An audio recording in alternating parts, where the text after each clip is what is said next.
छोटे से गांव में दामिनी अपने बेटे पवन के साथ रहा करती थी। दामिनी के पति का देहांत हो चुका था और अब दामिनी ही जैसे तैसे घर का खर्चा चला रही थी, पर पवन को इस बात का जरा भी एहसास नहीं था। माँ मैं स्कूल जा रहा हूँ, लाओ माँ मुझे 100 रुपए दे दो। 100 रुपए? इतने रुपए को क्या करेगा तू? इतने रुपए तो ऐसे कह रही है जैसे मैंने 1000 रुपए मांग लिए हो। बेटा मेरे लिए 100 रुपए भी बहुत है, ये ले 10 रुपए ले जा। भिखारी समझ रखा है क्या मुझे, जो 10 रुपए दे रही हो? बेटा तुझे पता है मैं लोगों के घरों में काम करके और मजदूरी करके पैसा कमाती हूँ, फिर भी तू ऐसी बातें करता है। अरे जाओ यार, फिर वही रोना मत शुरू करो, मैं जा रहा हूँ। पवन के ऐसा होने का एक कारण उसकी संगत थी। उसके स्कूल के सब दोस्त एक नंबर के लफंगे और आवारा थे। ये उन्हीं का प्रभाव था कि पवन को अपनी माँ की तकलीफ नहीं दिखती थी। ऐसे ही एक दिन वो अपने दोस्त के पास बाइक देख लेता है तो वो लेने की जिद पकड़ लेता है। माँ मुझे बाइक लेनी है और मैं पैदल स्कूल नहीं जा सकता। तेरा दिमाग ठीक है? मैं इतनी मुश्किल से तुझे पढ़ा लिखा रही हूँ, घर चला रही हूँ, तुझे बाइक चाहिए? कहते हुए तुझे शर्म नहीं आती? मैं तब तक खाना नहीं खाऊंगा जब तक मुझे बाइक नहीं मिलती, बता रहा हूँ। पवन 2 दिन तक खाना नहीं खाता। फिर तीसरे दिन उसके घर के सामने बाइक खड़ी होती है। अरे वाह बाइक, माँ आपने तो कमाल कर दिया, ये तो बहुत अच्छी बाइक है, थैंक यू सो मच। पवन बहुत खुश था, लेकिन दामिनी खुश नहीं थी। खुश होना तो दूर की बात, वो तो उल्टा उदास लग रही थी। लेकिन पवन को इस सब से कोई मतलब नहीं था। उसने तो बाइक उठाई और अपने दोस्त राजू को दिखाने निकल गया। राजू ये देख, मुझे बाइक मिल गई। अरे वाह, आखिर तेरा सपना पूरा हो गया, बधाई हो मेरे भाई। गांव में बहुत कम लोगों के पास बाइक है, जिनमें से तू एक है। अब तो चल इसी बात पर गांव का एक चक्कर लगा के आते हैं। सबको पता चलना चाहिए ना कि पवन के पास बाइक है। हाँ बिल्कुल मेरे भाई। वो लोग बाइक से पूरे गांव का चक्कर लगाते हैं और पवन सबको अपनी बाइक दिखाता है। पर तभी राजू कहता है, पर एक बात बता यार, तेरी माँ के पास इतने पैसे कहाँ से आए जो उन्होंने बाइक खरीद ली? अरे मुझे उससे क्या मतलब है, मुझे तो सिर्फ बाइक से मतलब है। नहीं पवन, तुझे मतलब होना चाहिए, क्योंकि तेरी माँ इतना पैसा तो नहीं कमाती कि बाइक खरीद सके। कहीं उन्होंने कोई गलत काम तो नहीं किया ना? अरे हाँ, इस बारे में तो मैंने सोचा ही नहीं। चल मैं उनसे पूछ लूंगा।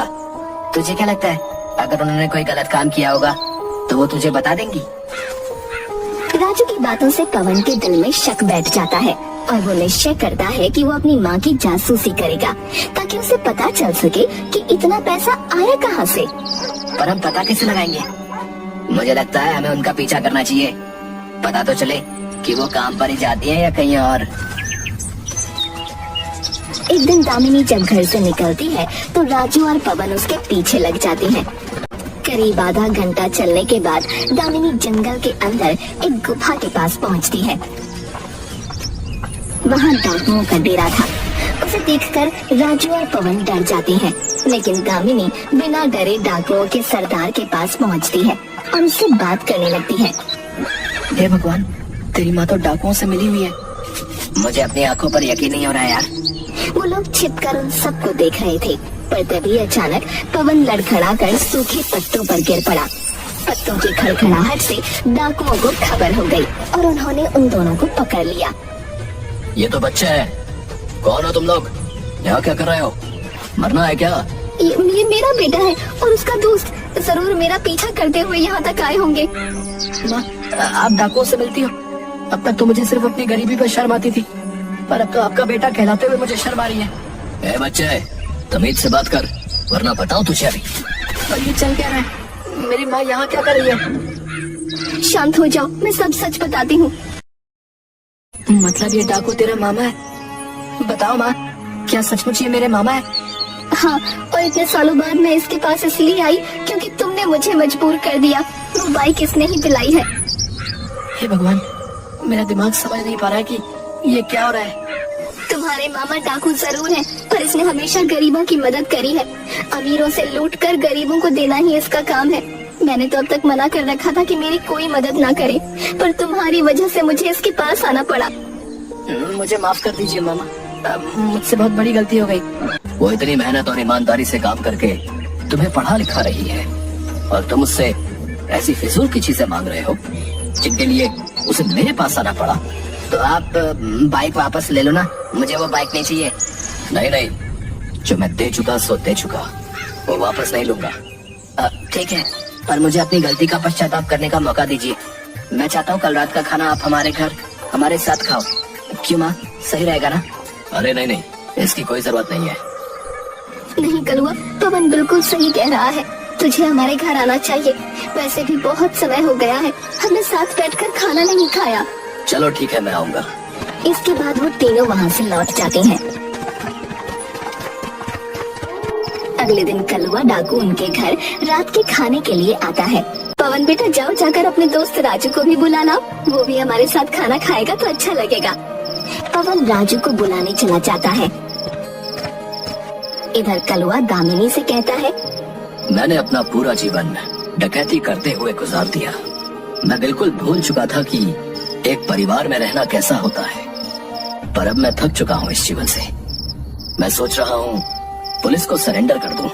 अरे पर क्यों? क्योंकि तुम लोग अब मुझे वापस मिल गए हो।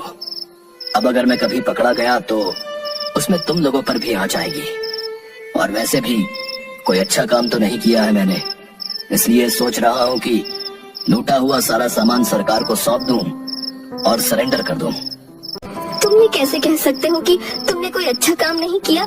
तुमने गरीबों की मदद करी है। हाँ, पर अमीरों को लूट कर। वो दोनों इंतजार कर ही रहे होते हैं, पर पवन और राजू के आने से पहले वहाँ पुलिस आ जाती है। कोई होशियारी करने की कोशिश करी तो भेजे मैं गोली मार दूंगा। अरे अरे, ये क्या हो रहा है? तुमने मुझे इसलिए खाने पर बुलाया था कि पुलिस से पकड़वा सको। अरे नहीं, मेरे भाई कैसी बातें कर रहे हो? मैं ऐसा क्यों करूँगी? दामिनी और कलुआ दोनों को समझ नहीं आ रहा था कि ये क्या हो रहा है। पुलिस को आखिर खबर किसने की? और तभी पवन और राजू घर में दाखिल होते हैं। पता चलता है कि उन दोनों ने ही पुलिस को बुलाया था। क्या ये सच है कि तुम दोनों ने पुलिस को बुलाया?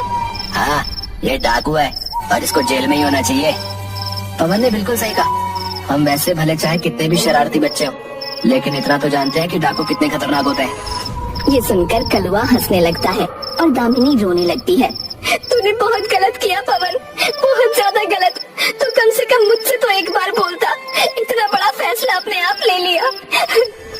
मैं आज तक किसी से नहीं हारा, पर अपने ही भांजे से हार गया, क्योंकि मैंने भरोसा किया। लेकिन बेटा, मुझे कैद मंजूर नहीं है। ये कहकर कलुआ उठ खड़ा होता है और एक हवलदार की बंदूक छीन लेता है। पुलिस और उसके बीच झड़प शुरू हो जाती है। करीब 5-10 मिनट तक वो मुठभेड़ चलती रहती है और अंत में कलुआ उसमें मारा जाता है। हाय मेरा भाई, वो इस जिंदगी से थक चुका था। वो लूटा हुआ सारा सामान सरकार को सौंपना चाहता था, सरेंडर करना चाहता था। ये सुनकर पवन के पैरों तले जमीन खिसक जाती है और तभी दामिनी आगे आकर कहती है, तूने उसे मौत के घाट उतार दिया। तूने अपने मामा को मार डाला पवन। मैंने? हाँ तूने, तू ही इसकी मौत का जिम्मेदार है। मैं तुझे कभी माफ नहीं करूंगी, कभी माफ नहीं करूंगी। पवन को दामिनी की बातें सुनकर बहुत बुरा महसूस हो रहा था। उसे अपने हाथों पर लगा हुआ कलुआ का खून दिख रहा था। उसे पछतावा हो रहा था कि उसने अपने मामा को बदलने का एक मौका तक नहीं दिया, पर अब कुछ नहीं किया जा सकता था। कलुआ की लाश उन सब के सामने पड़ी थी और वो सब जिंदा लाश बन चुके थे।